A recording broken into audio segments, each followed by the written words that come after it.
বাঁধন ছেঁড়ার হয়েছে কাল, এই গানে মুখরিত বৃষ্টিস্নাত ঢাকা।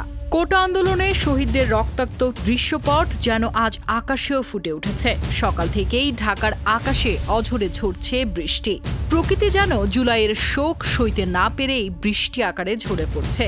সারা দেশের মানুষ এই শোকে যখন হতবিহ্বল, তখন প্রতিবাদে সামিল হয়েছে গোটা দেশের জনগণ। ঠিক তখনই ছাত্রদের পাশে দাঁড়িয়েছেন শোবিজ অঙ্গনের তারকারা। ছাত্রদের আন্দোলনকে ঘিরে সংঘাত এবং সহিংসতায় নিহত ও গণগ্রেফতার ও হয়রানির ঘটনায় এ সময় তীব্র নিন্দা জানান সমবেত শিল্প সমাজ। আইন শৃঙ্খলা বাহিনীর ব্যাপক উপস্থিতির মধ্যে দিয়েই বিভিন্ন স্লোগান দিতে থাকেন তারকা এবং শিল্পীরা।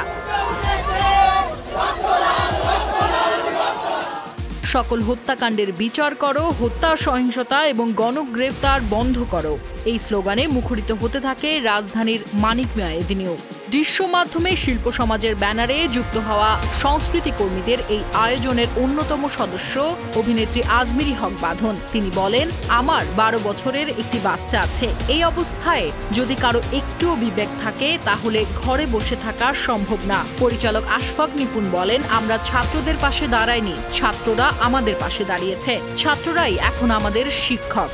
আন্দোলনরত শিক্ষার্থীদের সঙ্গে সংহতি প্রকাশ করে অভিনেতা মোশাররফ করিম বলেন, আমি মানসিকভাবে অসুস্থ বোধ করছি।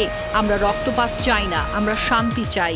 অভিনেতা সিয়াম আহমেদ বলেন, আমার নিজের একটি বাচ্চা আছে। আজ থেকে 10 বছর পর যখন আমার বাচ্চা জিজ্ঞেস করবে তুমি কি করেছো এই আন্দোলনে, আমি যেন বুক উঁচু করে বলতে পারি আমি চেষ্টা করেছি।